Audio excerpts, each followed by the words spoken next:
Good evening, and welcome to Cardiff City World. Tonight I'm joined by Mr. Evan James. Good evening, sir. How are we?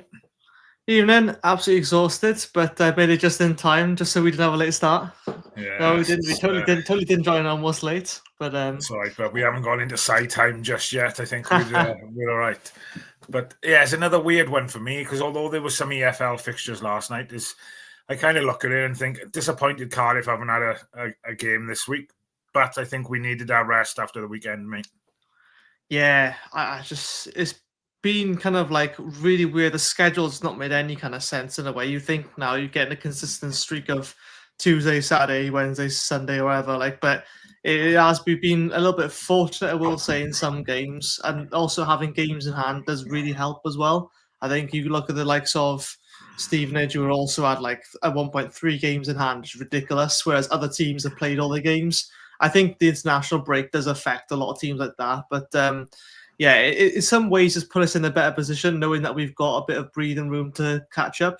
But at the same time, we still got to play all those games, haven't we? So yeah, I looked at it like you said. I think Stevenage at one point they had a game or two in hand on us. Obviously, they played last night and they won, didn't they? So I think they go a point above us now. But obviously, we're on the same amount of games, but we do play them twice now in December. So yeah, that'll be interesting. So I know we said we haven't got a game this week. Obviously, we got a game Saturday, and the fixtures do come thick and fast. I think between the Saturday's game and the end of December, there's 8 fixtures. So we'll have a little look ahead to some of them.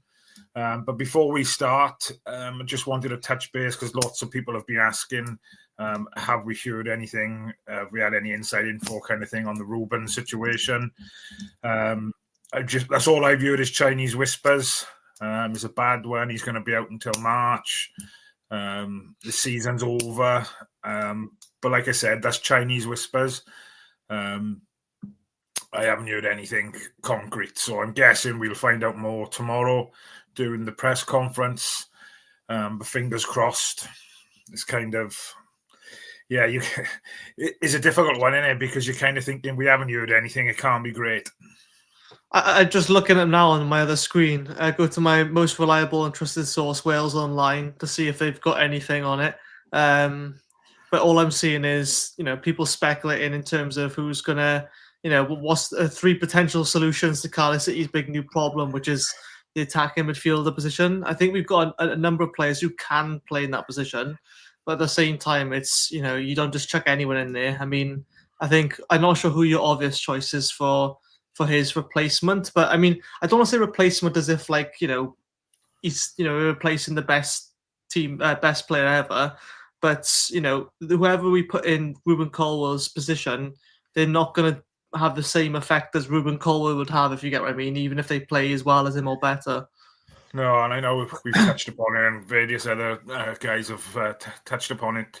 But we've got a couple of options here. Willock could play there. Kellyman can play there. Potentially Ashford, Robinson, Robertson. So we got plenty of options here. I just think it gives another opportunity for someone else to come in now and kind of stake their claim for the shirt. Don't get me wrong. I'm a great fan of Rubin. I know there's plenty out there that perhaps still, are not quite happy that he doesn't perform on a consistent enough basis.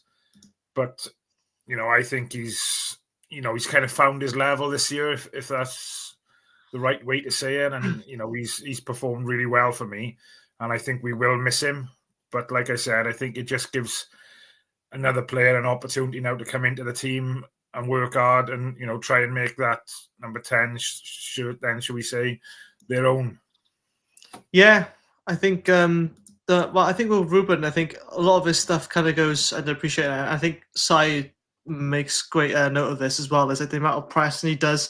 Same with Yusuf Salek and the other front line. It's like, there's a lot he does off the ball, the defensive recoveries, the sprinting he does. We all know he's very fit and stamina wise, and I think he makes other players. He brings other players to life, and I think without him, it's like you're talking of Callum Robinson, who's probably the only other, I would say, prolific option who's got some pace about him, and that will speed up the tempo of the game. I think I love right now. I love Willock and everything. I think he's come back as well, and his debut back. Let us say he scored.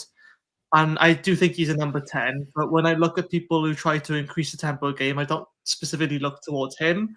Alex Robertson, should I say? He's been tested more as a deeper role at the moment. Do you mess around with that then and put him forward again? I mean, I think the way he's sort of come back, he's been quietly confident. He's done the fundamental stuff really well. Do you sort of rock that boat? And then you come to the Turnbull and it's like, well, it's interesting, isn't it? Because obviously we don't know the situation with Joel Colwell, because obviously he came off with a gash on his knee. Now, it looked as if it was right on the kneecap. Now, I don't know how bad the gash was, if it required stitches, but you can imagine having a gash on your knee, and it's gonna take some healing. That is, because that's, unless, do you know what I mean? Is in an awkward position whereby you're bending and you're straightening your leg all the time. I wouldn't imagine is a quick healer, really, to be honest. No, I think at this point you've got to use. I think am I right in saying that Callum Robertson didn't feature in the Northampton game? I think he was on the bench, or yeah, correct, yeah. Yeah, I think at this point you've got to get him involved, because if he doesn't now, he'd be thinking, what have I got to do to get some minutes? I mean, I know he's been patiently on the bench, and it's mad to think you'd have someone like him on the bench. And I know Yusuf Salah's kind of be rotating a bit, but you can't really drop him because he's still scoring goals even when we don't look likely to score. For me, I know a lot of people disagree. I think Callum Robinson could go in that number 10 because he naturally drops deeper anyway. I mean, you saw Yusuf Salah doing it against Northampton to win that free kick that he celebrated. But we don't want the likes of Yusuf Salah, who's a natural poacher, to be dropping back when you've got someone like Robinson, maybe even Isaac Davis to rotate in there, or Willock. It's not be easy, but I think it forces us to be more creative now until at least January. Yeah. Lewis says Joel's fine. He's been back training this week. Awesome. Yeah. Cheers, Leo.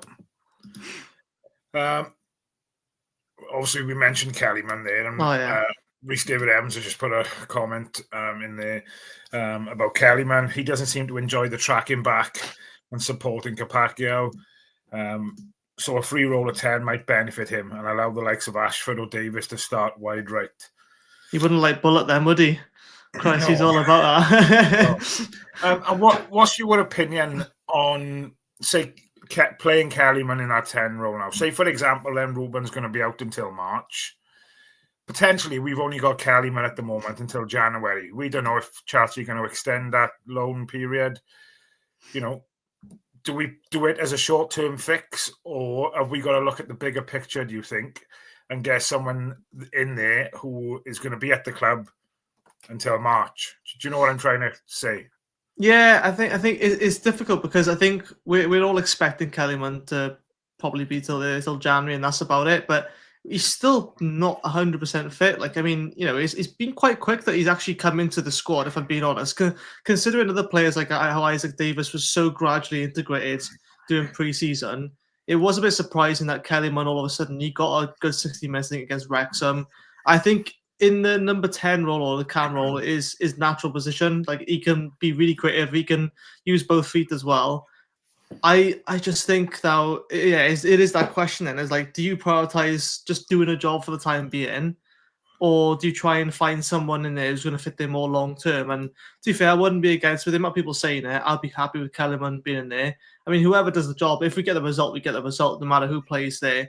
I just worry that we're going to try and test Turnbull in there, for example, when it's already going amazing. And don't get me wrong, I loved him when he signed. I just feel like we'll probably go a more safe option to ruffle less feathers, but that might cost us. I could be wrong, but I got a feeling BBM's probably going to try and play it as safe as possible for the time being. But it's a tough period now. You said 8 games, until January window. It's it's a lot of games for people. So even whoever plays number 10, next few games, they're probably not going to be playing them for all 8, are they? They're going to be rotated out. Yeah. God forbid they get injured, but it's tough. What's your opinion? I've seen this a couple of times on social media the last couple of days. Do you think that bridge is burnt now, mate?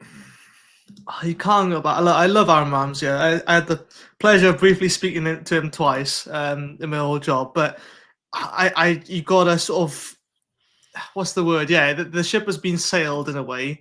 look, we can't kid ourselves, right? The lad's had a great career. He's been at the top clubs, but he's not. He can't come back to Cardiff now and feel at home in the same way that he did before. With with the stuff that kind of went on. And yes, I understand there's a new management and whole new sort of staff behind him. He was managing that club for 3 games. You can't go from managing then back down to a player, and then you feel like you're going back and forth all the time. I think for him, he needs peace of mind elsewhere. And look, I no doubt of his ability, but you're looking at clips from a couple of years ago at least to see the quality that he has. No disrespect, he ain't gonna last. We don't need another person who's not fit. With all due respect. But I'll put this at you: would it surprise you if it did happen? Oh, I would be happily surprised. Don't get me wrong. I just think if we've let go of roles, it'd be such a Cardiff thing to do it. I think it'd be such a Cardiff thing to do it for it to happen. I would be happy. I completely agree with you. I think he's a legend, and what he's done in the game is fantastic. Unfortunately, when he come back, he was probably at the wrong stage of his, the wrong end of his career. Really, it'd be nicer if he'd come back a couple of years prior. But that would have never happened, really, would it? No, let's be honest. And, that's credit to him and the work that he's done, to get to the level he's been at. But, yeah, it's like I said, I think the bridge is burned, the ship has sailed. And, I wish him all the best. I don't know whether, I think I've read a couple of things about him. He wants to go into coaching now. So, I wish him all the best. If he comes in a coaching capacity, I don't know if that's going to happen. I doubt it. But, yeah, I wanted to bring it up because somebody put it in the comments, and I've seen it a couple of times over social media the last couple of days. But I want to say as well, I want to say I am a big Ramsey fan. I will say that. I just know when the ship has sailed, and I understand people come back, but to me it just makes no sense. The same way of like bringing back Warnock when we were in the best place. It's like, as much as he could have done a job, it's not looking long term. And I think Ramsey would probably prefer to be Craig Bellamy with the Welsh squad. I'm really happy for what he's done anyway, even though he had a short spell. It's just we can't have another player on the injury books, No.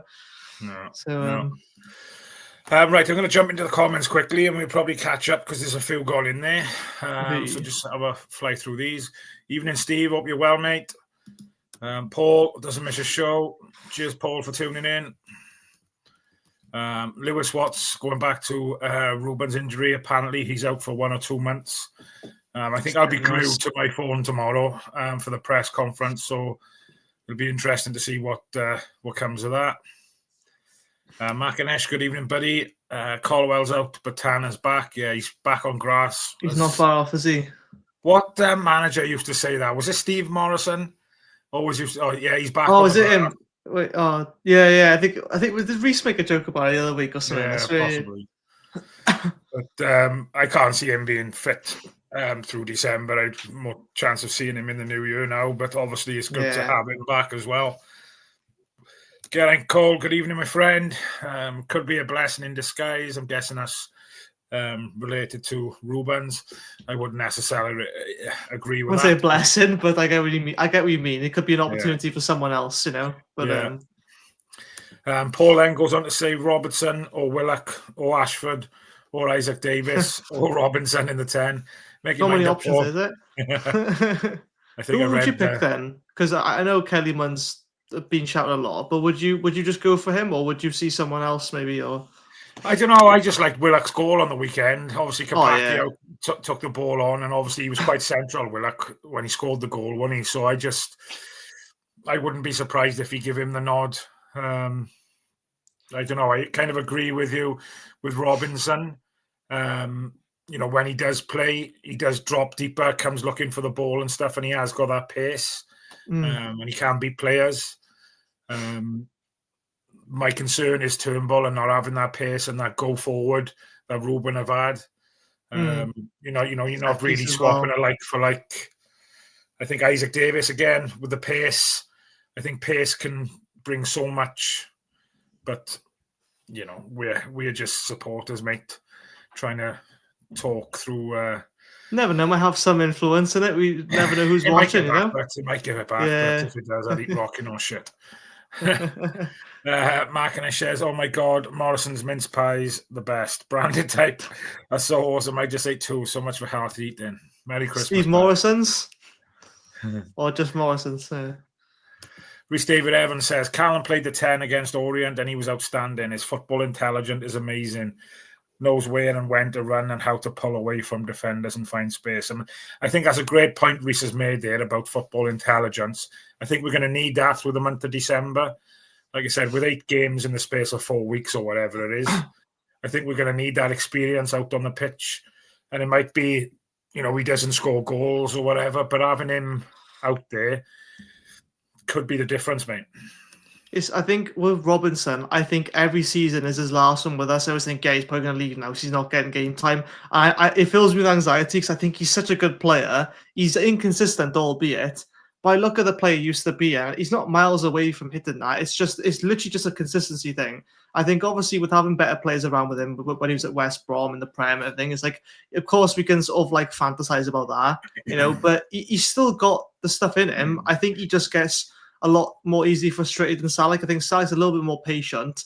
Equally so, though, you can see he gets frustrated with the contact. I think with Robinson, it's like he feels like he almost has to drop into a number 8 role to get something moving sometimes because, Yeah, and I don't think he's had that consistent run in the team this year. He's, no, he has not it. His performances, he's been coming off the bench for 15, 20 minutes here and there. So, he scored 4 or 5 goals for us so far this year, hasn't he? So yeah, it's not bad. Like you said, we all know he's capable of doing it. So I wouldn't be surprised if he plays him Saturday, especially at home as well. But we shall see. Agree with this comment as well. I think Ashford would do a great job. Yeah. He's energetic, tracks well, and puts a shift in. 100% agree, mate. And I think that's something Rubin's adapted in his game this season, his ability to get around the park and the pitch. I think his fitness levels have gone through the roof this year. Granted, he might keep hold of the ball still a little bit longer than he should, and this, that, and the other, but I don't think you can fault his work rate this season. Rhys David Evans. The worry is BBM seems happy for Turnbull to play there. Nothing against Turnbull, but I find he's not impacting the game and isn't effective for us. When he plays, he never really stands out. This is my worry, I feel like he'll go with the tried and tested. And I hope it does, if he does do it, I hope it does come good. But then at the same time, you're still leaving someone else who could also do a job there. I just don't think he has the pace. I don't know. Well, he's never really been fast. He's been quite agile in some ways, but he's more of like a set piece taker. But apart from that, I haven't really seen anything amazing. Like, because even Keane Ashford will lose the ball like quite often. But I think the one thing he has over him is he has a pace to beat a man. You can knock the ball past his man and beat him, and that's sometimes what you just need. Something simple. Turnbull's not going to do that, is he? He's not going to rotate as a half winger and go out wide at all. That's my concern. Could Joel Colwell play in that 10 position, do you think? Have he got the ability to do it? He's definitely got the fitness. I think I wouldn't want to disrupt what he's playing right now because I think number 8, he's everywhere. He's box to box. I think he's quite good defensively as well. I think he's very physical. I wouldn't be against it. And again, there's ways, you might see, I doubt it, but you could see a complete formation change which warrants him to be further forward. I just think with him, you've got the number 8 sorted, keeper as it is. But, he'll do a job anyway. I just think there's someone with a bit more flair or prolific than him. Yeah. Rhys says, another option is to change to a 4-3-3 with a single pivot and 2 8s alongside him in Turnbull and Robertson and hope they cover the space between midfield and attack effectively. That's a good point. But which youngster steps in to replace if Rubin Colwell's squad place? It's interesting, isn't it? Because obviously you look at the Northampton game on the weekend and the bench we had, and then you look, Keane Ashford wasn't involved in the squad at all. Dylan Lawler wasn't involved in the squad at all. Nayakawa hasn't been involved for a while. Fico we haven't seen for a while. So, there's definitely a lot of names that, could be thrown in the mix, I think. I think Mafiko goes out on loan in January. I'm not sure whether it's non-league or I don't know. I think because the fact he's sort of been taken out all of a sudden, I think, it was a lot for him. And to be fair to him, like everyone's been so supportive of him. I think to go, League One is no easy test either, and it's his first exposure. I think he's only 18 now. But I think he would benefit from a loan because obviously, if we're bringing more players in, one of them's going to be a midfielder, isn't it? I'm sure he's going to bring at least one. But no, like I think with him, it's a bit more risky to ask a job for him. But at the same time, I've said that before, and then I say play the youngsters, and I think Troy Parrott really deserves a mention. Really, I think he's more of a defensive midfielder. But if that's the case, you could maybe slot him in the 8th and push forward Colwell. I don't know, but Troy Parrott at the moment, every game I've watched the youth, he's scoring. So it's a question mark to me. Why is he? I'm sure he is training with the first team. But if it's any of the youngsters I would bring up, it would be him. Yeah, good point. Rhys David Evans, for me, it's crazy to think you'd let Joe Rolls go and then sign Ramsey. Rolls would give you 25 games. Ramsey can give you 5 at best. Exactly what I was saying earlier. Yeah, why let go of Rolls if you were going to bring back Ramsey? I mean, yeah.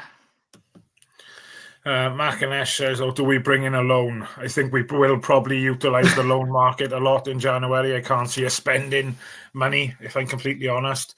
If we was 10, 15 points clear at the top, then I could understand spending a couple of £1 million maybe. But with the league still as wide open as it is, I'd be very, very surprised if we go out and spend, 2, 3, 4, 5 million on a player.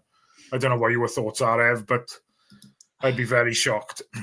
I think we'll do a similar thing. We'll probably get 1 permanent and then 2 loans or something like that. And I think if we want to offload people on loan as well, you've got to think about that, replacing them. And then obviously you're not going to replace, you're not going to replace someone like Mafico. If he goes out on loan, you're probably not going to replace him with a loan player because obviously you're not going to get much minutes. I think he's probably, my question is thinking, does he go in the market for another striker? And if he does, would he go for a backup option on loan or what? Because I don't know if I would see, because if you got Colwell out now, and let's say Robinson does fit in the Robinson fits in number 10, I mean, if Isaac Davis, Robinson, and Salah all playing at once, you haven't got any kind of striker backup then, have you? So it'd be interesting if he goes for that. A winger then, people say bring a winger. Well, if Ollie Tanner's not too far off, do you risk bringing another winger in? Or it's so many different variables, if Kellyman goes back. So it's hard to really say. Paul says about Kellyman as well. The thing with Kellyman is he fit enough for the role at 10. He can just manage 60 minutes on the wing. Number 10 role is tough. I think you could do it, yeah. I mean, no one's expecting to play the whole game. I mean, most players get subbed off anyway. I think I do get what you're saying, though, because it is a big ask then, because what happens if he gets a little bit of a knock, Yeah. Gavin says, so you're saying Ramsey can play for Wales, not for Cardiff in League One? I don't think we said he couldn't play for Cardiff, or we didn't say that he can play for Wales. I think what we did say was because what have happened, we just think that bridge is burnt. I'd be more than happy to see him back in a Cardiff shirt, if I'm honest, but I just don't think what happened and what's gone on previously, we're going to see it happen again, really. And if I'm completely honest, I'd be surprised to see him back in a Welsh squad as well, given the youngsters that we've got and the way they're performing at the moment. I know he's been back involved in some kind of coaching role since he's come back from Mexico. But who knows, but you don't know what's around the corner. How old is Ramsey now? 34? I think he's 34, yeah. It's hypothetically put it, right, and this is no relation to any situation. I have to say allegedly, just in case people take it literally. But let's say if your manager fired or let you go from your job, right, you found someone else, then all of a sudden he's asking, you can come back now and we'll pay you even less or whatever, something like that. Like, I mean, it doesn't matter who you are. You're not going to really have the most urge to go back there, are you? And again, that's a very hypothetical out of context. I'm not saying that's what happened at all, because I don't know what happened. But it's that kind of sort of feeling of like, as much as he might want to come back, it's kind of like the ship sail, like you said already, isn't it? It's not really the best welcoming, is it? No. But like I said, if he did come back, I think I'd be fairly happy. I know there probably be others that wouldn't be, but we didn't say that he could play for Wales and wouldn't play for Cardiff. Just wanted to get that out there. Rhys David Evans says, Horvath is back in January. Slot him in the 10 position. Can't be any worse than playing him in goals. Rhys, don't be bitter about it. No comment. We just touched upon it. So funny enough, Half-time on just put this in there as well. Can't Joel take his brother's position at 10 and keep Robinson with Wintle at 8 and at 6? Probably the safest option to go with, really, isn't it? It's tried and tested. It's not something I would be disappointed if I seen that team sheet come out on Saturday, mate, if I'm completely honest with you, because I think Joel's proven that he's a workhorse. He'll get about. He's not afraid to fly into challenges and things. He's skillful.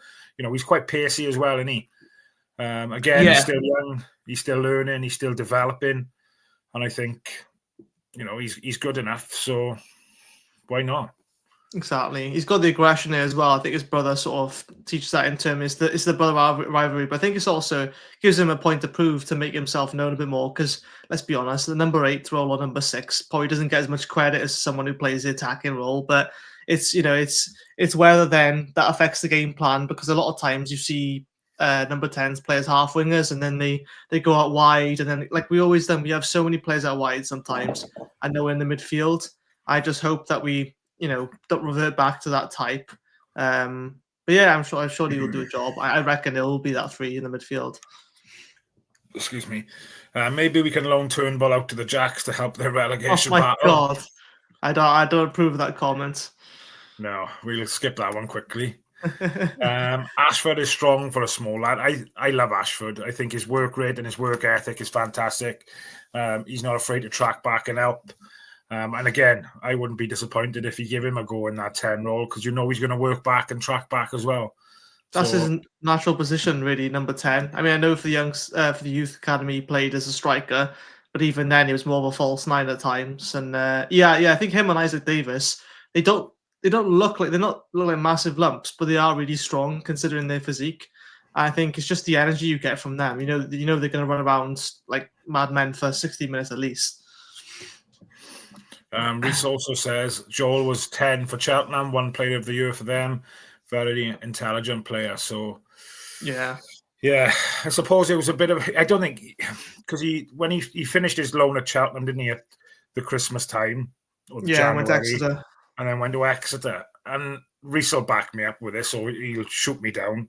But I'm sure Exeter had him playing games at right back and stuff like that. And I didn't think get so. that. Yeah. I think he was started more as the number 6 for Cheltenham, but then when they saw he had that, it moved him further forward, which I don't blame him, to be fair. Reese says Liverpool did it to us previously. Is it Gruitch? He had to play like 90% of games.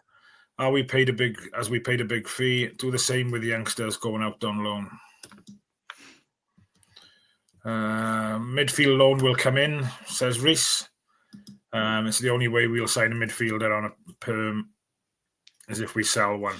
Yeah. Oh, yeah. Simic, should I see? Off topic, but how is Simic doing? It's probably a video for site to have a little look at, really. Is probably doing a bit of digging on the ones that we've got out on loan. I'm not 100% sure, but I can see Evan typing away over there. So I'll give you an update in a sec. He's going to give us the lowdown now in a second. So bear with us, Gray. Reece David Evans have had his fucking Weetabix today. Look, he's typing like his thumbs are hurting. Can never tell how much injuries impact player abilities. We don't know or won't know for a while if Tanner has lost any pace due to the injury. Good point, Bert. Reece says, couldn't justify Ramsey in a Welsh shirt. Can't get league games anywhere. Can't even go to 2 or 3 games without serious injuries. If he goes to the World Cup ahead of anyone else who's playing, it's shocking. I've got an update on Simic, just to give you a little insight. He's not blowing them away by any means. But 11 matches, 3 goals, average rating of 6.54. So not terrible, but not setting the world alight there. And that's the Bundesliga 2nd division, I think. I think it's probably risk bringing him back in January, let's be honest. He's not going to get used that much. And I don't know, maybe the man just sees something in him, but I think it's just safer just to leave him out on loan. But again, you're looking at the end of 21s. I was really impressed with Luke Pierce in the Arsenal game. I know he come on second half and he went off injured again, but he did play and he did score. Was it yesterday or the day before, I think, for the 21s? It must have just been a strain precaution he come off against Arsenal. But Yeah, there's something about that boy as well. He's got a bright future as well. Still, again, only a youngster. Reece Lasky, good evening, buddy. Ashford in the 10 for me. I think he would be a real live wire, offers a goal threat, and will press all day long. Reece David Evans again. Exeter put him in right back, which is wild, and he was on the bench a lot. That's got to be a frustrating thing for a player, playing at Cheltenham. Like I said, he was only there for half a season, and he had Young Player of the Year, I think he was. Yeah. To have made that much of an impact in that short period, and then to go to Exeter and hardly play, then should we say, it's a bit of a kick in the teeth, really, isn't it? But in hindsight, probably better just to leave him there, really, at Cheltenham, because if you're on a winning streak, I mean, having the story of someone who saved them from relegation or whatnot, like that would have, been probably better than. I understand Exeter's a more difficult level, but I think it's a massive disruption you're causing then, aren't you? When and especially it happened with the managers they weren't too happy with it. And I think when you're a player so young, it's just about having that minutes and games and experience under your belt in it at that. But what do I know? But crazy to think we spent around 3.2 million, I believe, on Darland when we had Lawler was in the academy doing it better all the time. Yeah, and he's out on loan still at the moment, Darland. We didn't sell him, did we? No, is he in Germany as well, or is he in? I can't remember. Another one I look on. The pressure of being the main man at Cheltenham would have done better for his development. Having that pressure than being a squad player at the club struggling. Yeah, good point. Very good point. Right, I'm going to play the little video for Bossman. Anything else you want to cover in the chat, guys? Let us know before we move on. But we are going to do a bit of a prediction for the fixtures coming up in December, but we are going to play the video first, so we'll be back in just over a minute. This episode of Cardiff City World is brought to you by Coral, the proud sponsor of the TalkSport fan network, here for all kinds of fans. For the armchair experts, whether you're constantly negative, overly positive, or maybe even the instant over-the-top reaction social media guy or girl, for the football fashionistas still clinging to the legendary terrace fashion of yesteryear, or the best retro gear from Michael Thorne, the nostalgia merchants dreaming of the old lady Ninian Park, or still celebrating Campbell's goal in the Millennium Stadium, whatever kind of fan you are, with Coral's free-to-play reward shaker with a guaranteed daily reward or offer throughout the season, simply shake your phone to win. Over 18s only. Maximum one reward or offer per player per day, 8 a.m. till 8 p.m. Reward restrictions and requirements and other T's and C's apply. For more information on safer gambling, visit gambleaware.org.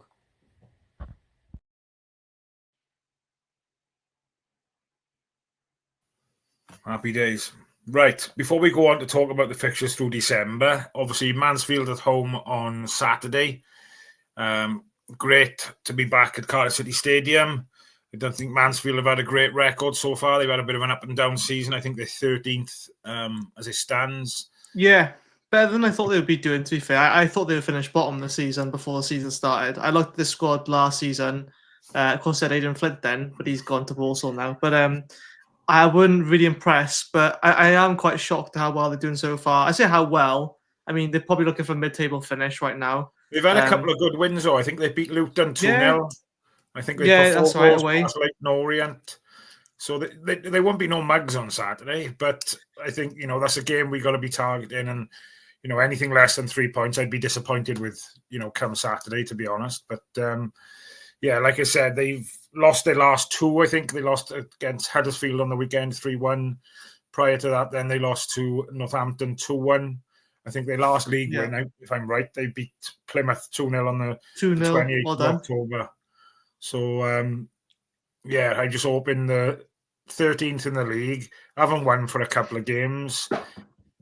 It's typical Cardiff to lose 1-0. See, I'm thinking a 1-1 draw. I don't know why, because I'm actually going to see a game for once. I'm actually, the last game I saw was the Peterborough opening fixture because I've just been working most days. So like I just haven't really been. I haven't had the time to see a game properly. But I just feel now it's just my luck, right? Sod's law, if you call it. We'll go there. And look, I don't think it'll be a boring game by any means.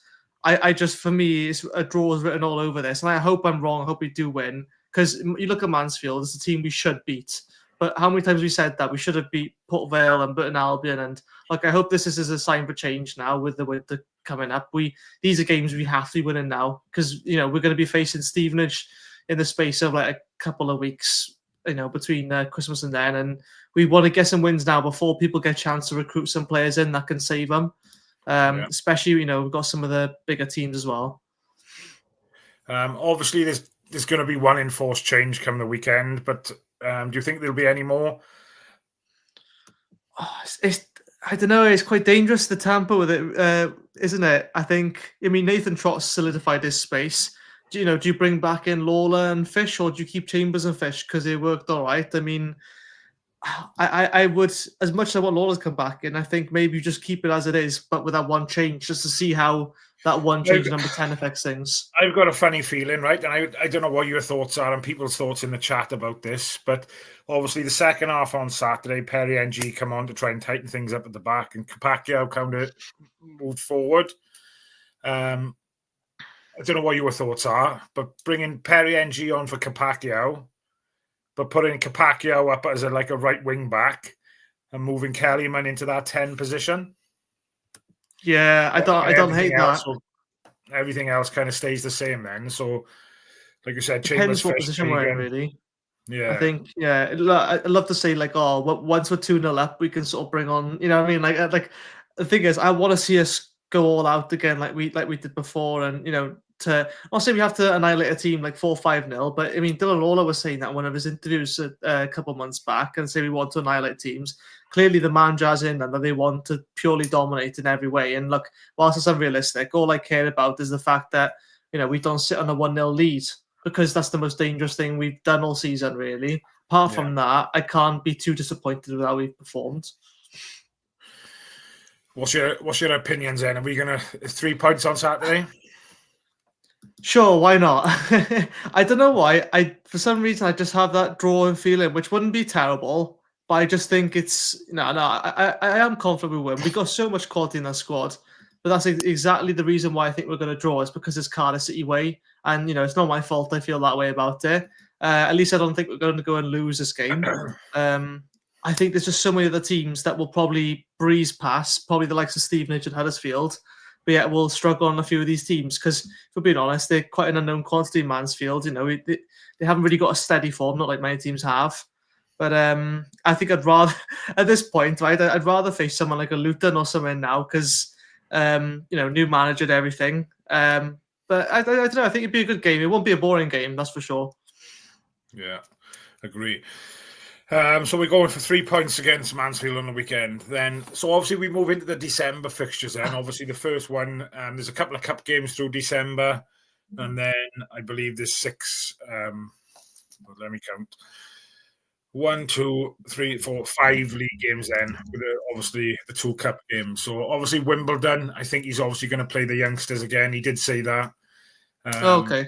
Whether or not it'll be exactly all the same youngsters, but obviously we had quite a few youngsters away on international duty when we played Arsenal under 21s. So I would expect those players to be available for that game as well. And I don't think anybody can kind of complain, the likes of Mafiko and Ayakawa, if they come into that kind of reckoning for game time, Louis Giles, etc. So that'll be interesting. I know Reese put a comment in there. What's your thoughts on Wimbledon being a 7 kickoff? Why is it early? I don't know if that's anything to do with television. Saturday. No, it's not Saturday. It's Tuesday. It's on. It was Tuesday night, at 7 o'clock. Yeah. No idea why they're not. But yeah. I know a couple of teams in previous rounds have kicked off at 7. I don't understand the reasoning why, but I think it's got to be something to do with it being on Sky. Past youngsters' bedtime, I think. Possibly that, maybe. I don't know. Yeah. Got to get the rest. No, that'll be an interesting game. I've got tickets to go down and watch that one as well. Nice. After the Arsenal game, I really enjoyed watching the youngsters. So yeah, I was shocked at that one, I will say. I mean, look, the Arsenal probably produce some of the best youngsters you're going to get in Europe, really. I mean, look, I'm not trying to big ourselves up too much, but I'm sure they had some of the youngsters that are probably already in their first team, if I'm being honest. I can't remember that one guy's name, but some of them are already too good. But even then, Cardiff shown them go 1 goal down, I think it was, to come back with that fight. And that Will Spears goal, it was, well, to be fair, all of them were nice, but it's a thing of beauty, really, wasn't it? Yeah, it's a bit like Sober Thomas's goals last night. Yeah, Definitely weren't an attempt on goal. He was trying to put the it's ball a in lovely the area. Cross. Yeah. But how many times does Rhys David Evans say, if you don't put the ball in those types of positions in the box, then you're not going to get those types of opportunities or that bit of luck. And Sober Thomas's last night, they were 2 wild ones, weren't they? Did you ever seen them? I think I see one of the goals because it's on Instagram, but I haven't seen the other one. But I think I got a feeling that Will Spears has Reece as like a private mentor. It's just they got an NDA they can't say yet. No, allegedly. I think he's must have some in. A lot of talent, that young man. He's a feisty little bugger and he's a workhorse. So I like Will Spears him. as well. He's currently out on loan with Merthyr as well, and so he's kind of filtering back and forth at the moment. Yeah, so isn't it? Merthyr are flying at the moment as well. So more power to him. Yeah, they won again last night, 4-1. So their striker Ricardo Reece, I don't know if you've ever heard of him, but he's banging the goals in for fun up there. So it'd be interesting to see if they keep hold of him now. Stevenage away then on the 6th of December. And I think the reason I'm going through all these fixtures in December, because I think we've said on previous podcasts, so this could define our season, really.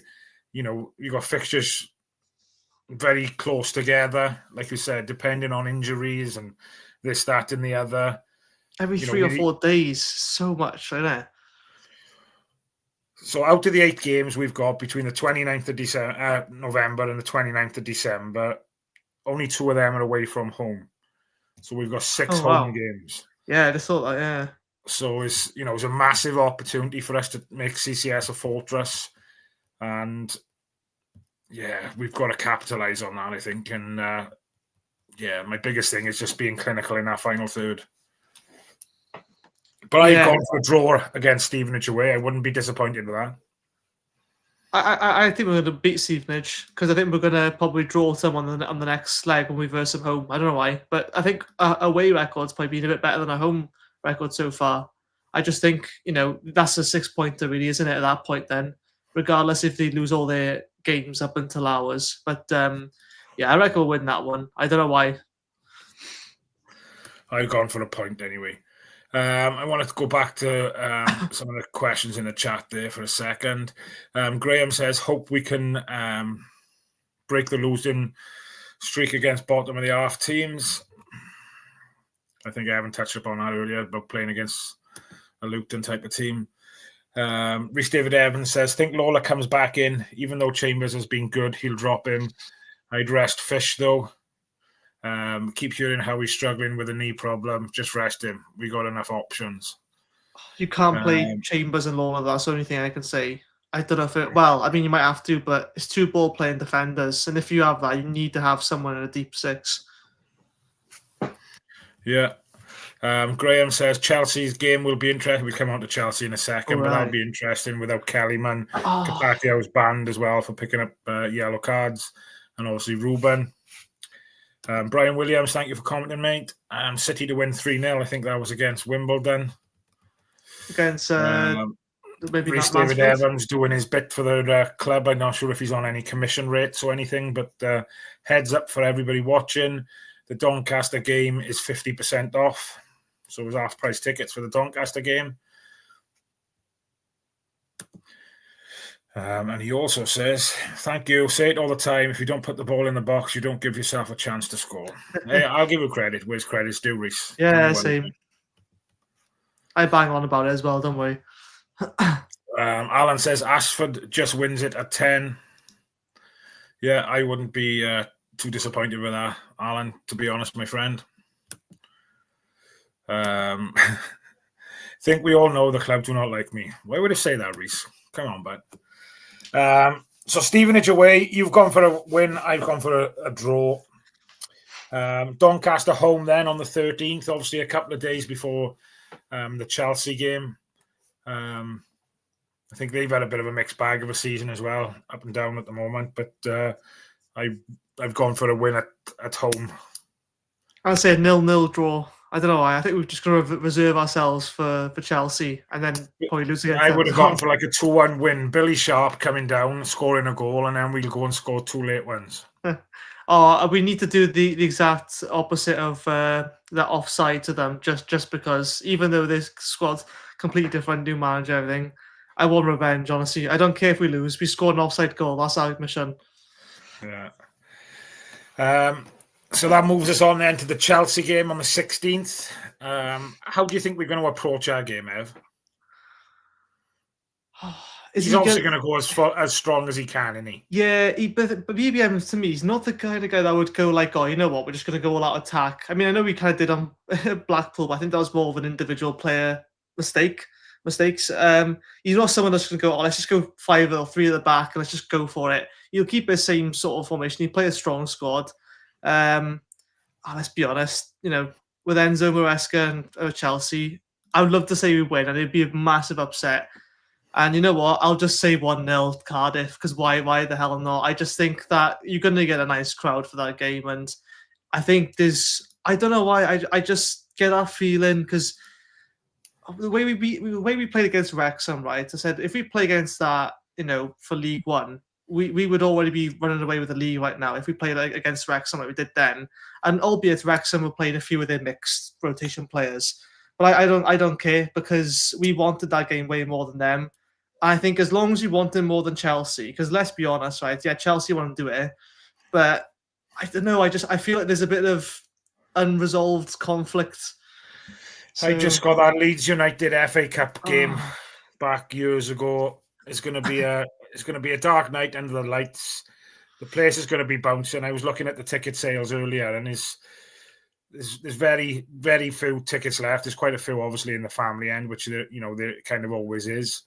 But yeah, I'm hoping the place is going to be absolutely bouncing. It's going to be a great night, like you said. I don't think we can go into that game with nothing to lose. We're not expected to come away and beat them, to be fair.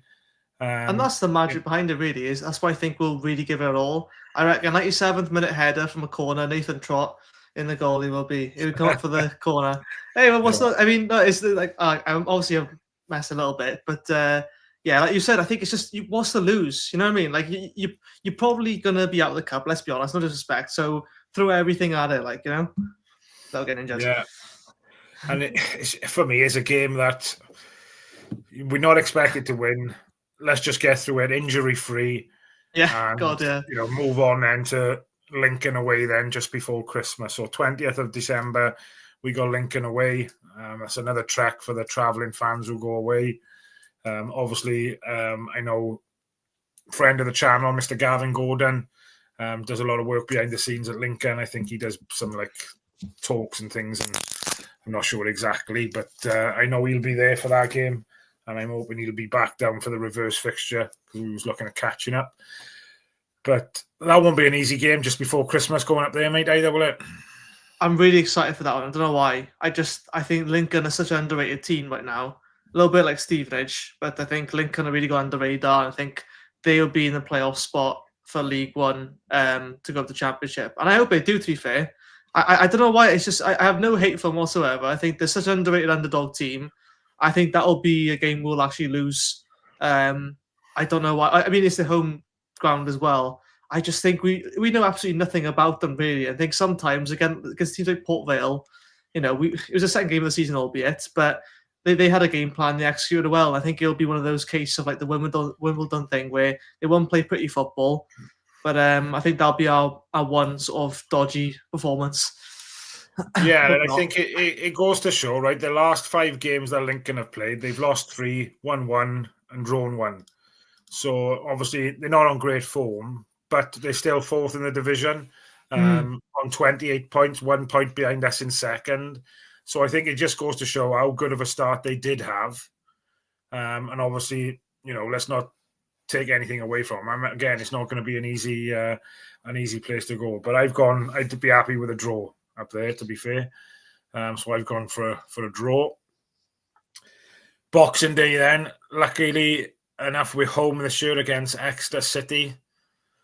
Now, I know we've talked all season about putting teams to the sword, but I reckon that could potentially happen Boxing Day.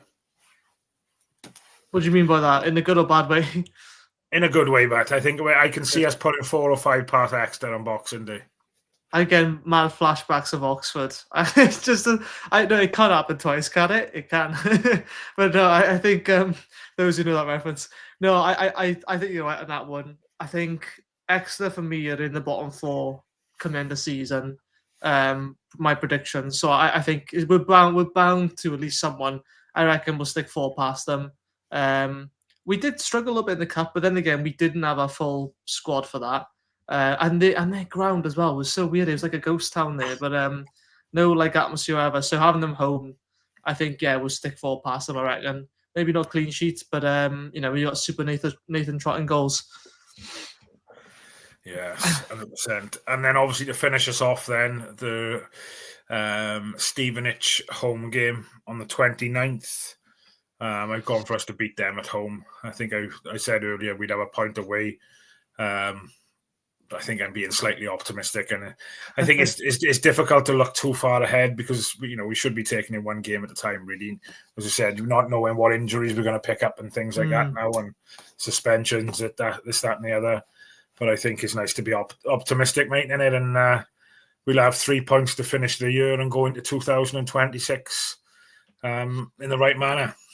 I reckon we'll get a point through that one because I said the last one would win. I think at that point we're probably all dying for the window to come. Then thinking, I'm sure. I'm not to be too pessimistic. I think it's just a case of with the injuries we've got and everything now, we just it'd be a relief to get a point that say, oh, thank God we got through that and it wasn't a disaster. Because if we're being honest, right, it was not really hard to perform better than last season's, and I'd be happy. Like it's like if we don't lose to Stevenage both times, I'll be really happy with that, first of all, because they are a real contender this season and they've always had so many games in hand over us. So it is kind of frustrating, but I reckon we won't lose to them anyway. Well, my predictions, mate, I've got us going through December undefeated in league games. I'm not talking about the cup games. But league games, I've gone 14 points out of a possible 18. So, like I said, I'm very optimistic. I'd probably get shot down in flames, but yeah, what we got. I can't remember how many points I gave myself. On the fly it was so. Right, just to kind of finish off because we're nearing that hour mark. I think also you mentioned there about the transfer window coming in January now. Is there any players that you think? I'm not too sure if we're going to be able to keep him. Obviously, the big one is Dylan Lola. Potentially Rubin could have been another one, but obviously the seriousness of his injury now is probably going to kind of rule that out potentially until the summer. But do you think, is there anybody else potentially teams might come sniffing around? Obviously, we don't know what's happening with Nathan Trott. Have we got until January or is it until the end of the season? End of season as far as I'm aware with the obligation to buy. I think Kellerman's is a long term, but with the option to recall, I think. Unless I'm mistaken on that one. But from how he's talking, people are saying he's going to get recalled. But if I'm going to be honest, I mean, I think he is a quality player, but I think he's still quite a bit far off full fitness. And I think if Chelsea are going to recall him, is he going to get involved in this squad when he's, you know what I mean? Like, I don't know. I think if there's one player I think that would probably go, I don't see Turnbull staying around for another 4 or 5 months if the window closes then. He probably would end up disappearing if the form continues as it's going. Obviously, Rubin, I think he stays anyway. Dylan Lola, I think he will stay till the end of the season. And then you've got a proper look at him then. I think they'll try everything they can to keep hold of him until the end of the season. And then we worry about it then, really. I think January is such a fragile time, isn't it? This is why I hope that Callum Robinson gets a run of games now, is because I worry that someone might snap him up, and I reckon a championship club, if anything, because someone will be able to get a tune out of him if we don't. Albeit he is inconsistent, but I mean, how many players are really consistent? Even championship level, even Premier League level. There's plenty of championship teams that will take Robinson, and I hope he doesn't go. But every season that comes by, I think he's going to go, and I hope not. But how much longer can you take beyond the bench? You know what I mean? If you're expected first I completely team, get it. I completely get it. It's, he'd walk right into Wrexham's squad, wouldn't he? yeah, I wouldn't let him go there. I wouldn't either. No. Geraint Cole says, "I hope you're right, Matt, in relation to my predictions." Reece David Evans says, "You'll get teams making formal inquiries, but think we might get a few low ball bids to test the waters." Yeah, forgotten about Ronan, to be fair. Capaccio, the boy's got Premiership written all over him. Reece David Evans then says, Robinson, Turnbull are the two who potentially might leave with a fee involved.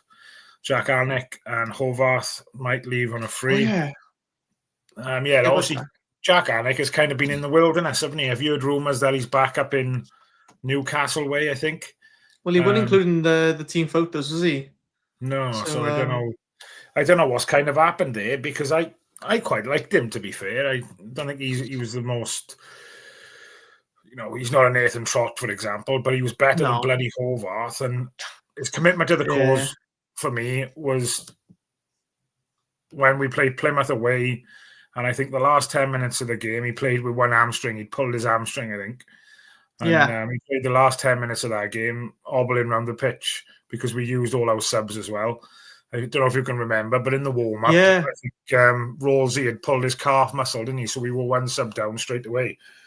But I think it shows that fight, doesn't it? I mean, that's the kind of players you want. I mean, you think back to like the Aaron Gunnarsons, Callum Pattersons, and players that just, it's like they had almost an unnecessary level of aggressiveness to them. But sometimes that's what you need. Like you want to be able to try and calm your players down as opposed to try and get them up for the game. There's nothing worse than trying to get your players motivated for a game that they're just not up for. I think with Jack Alnwick, he would have always been a safe backup option.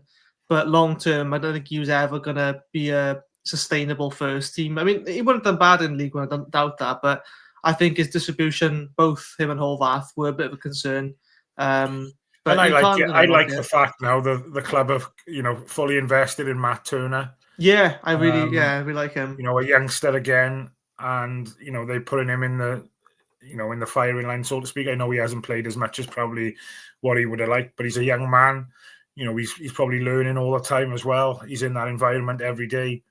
So, it's good that, and, like I said, no disrespect to Alnwick. I really liked him. But I think, he's coming perhaps towards the end of his career. And Matt Turner is, at the beginning. And I think he'll always be a legend for me after we beat Swansea and he was waving that flag around at the fans. So, fair play.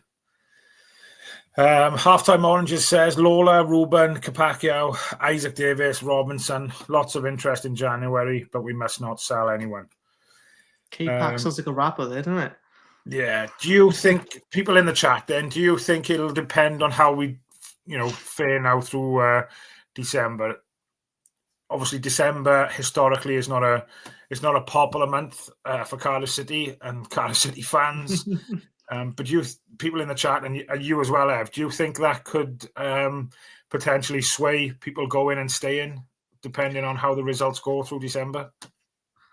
I don't know. Unless we got an absolute stinking form, I think we're all right.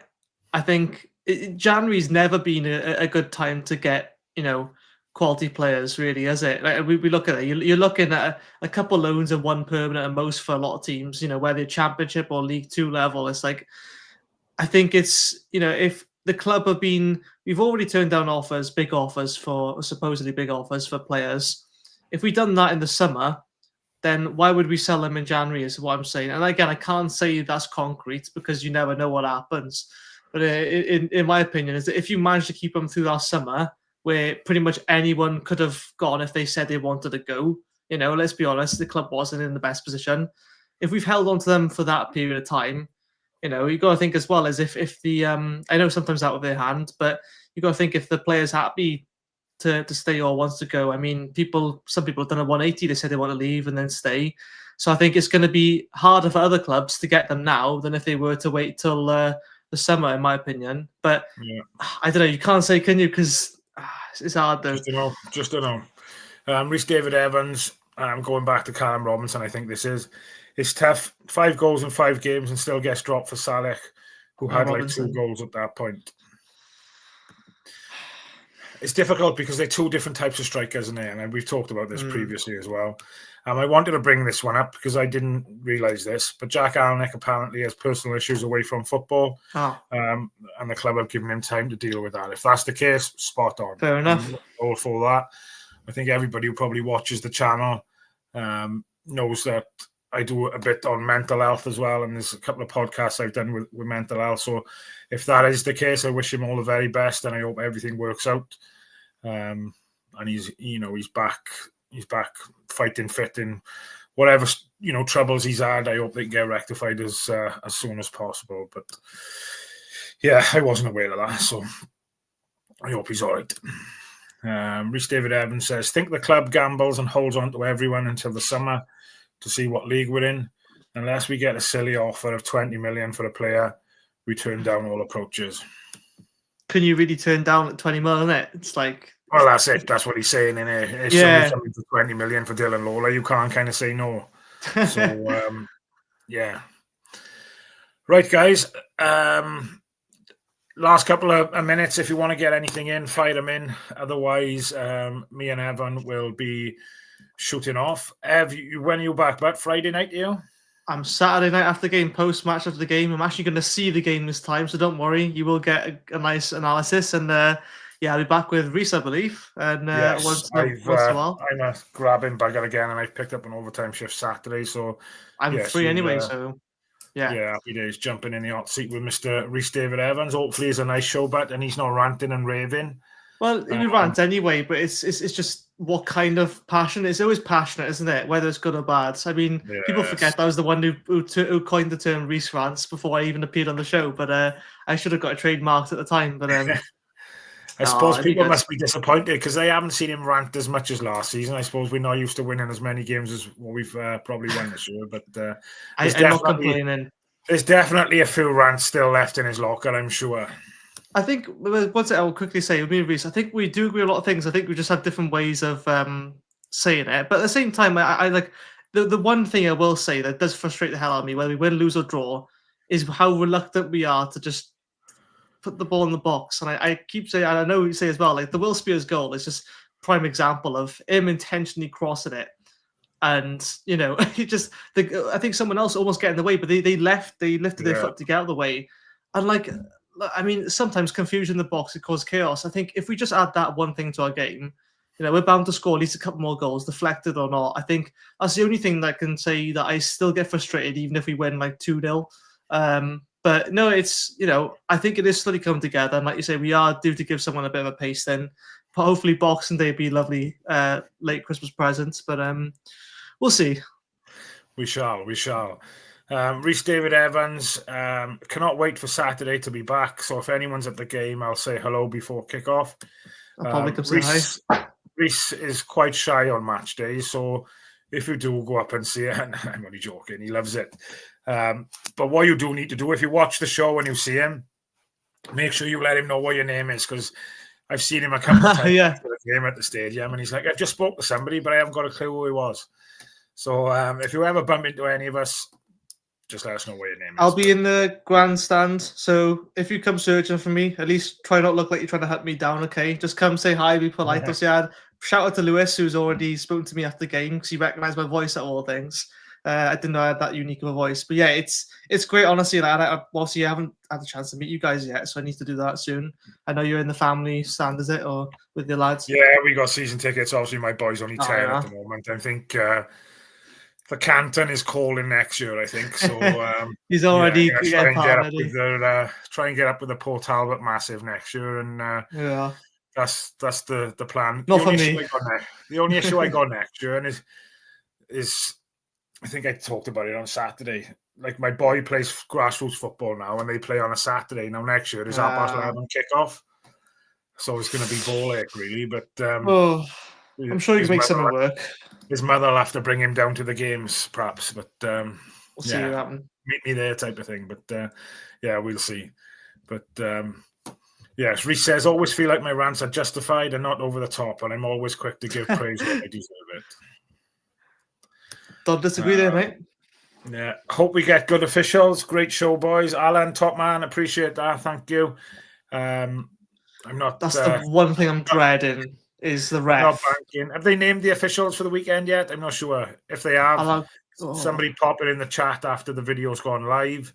As you know, the live video ended.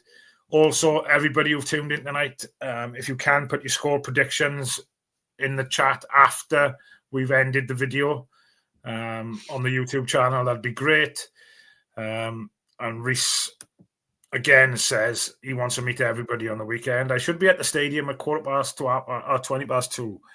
So if you're outside the ground, let me know. I'll come say hello.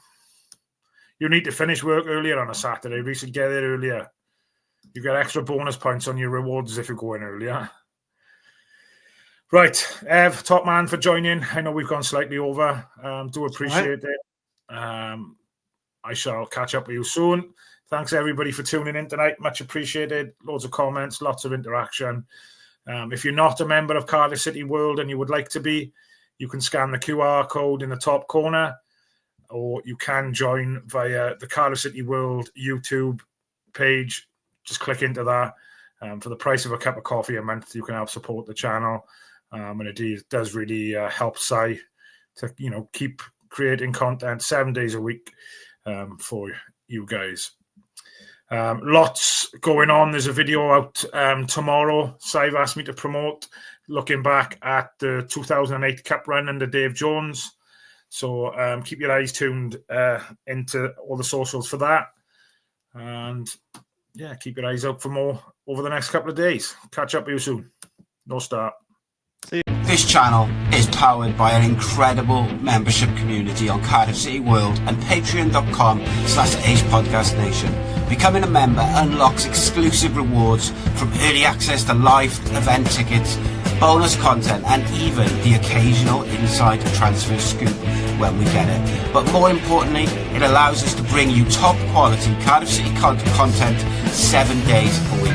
Across those 7 days, we're talking match previews, exclusive interviews, instant match reactions, the breakdown podcast, tactical deep dives, the spotlight series, Bluebirds Rewind, Academy Focus, and just so much more.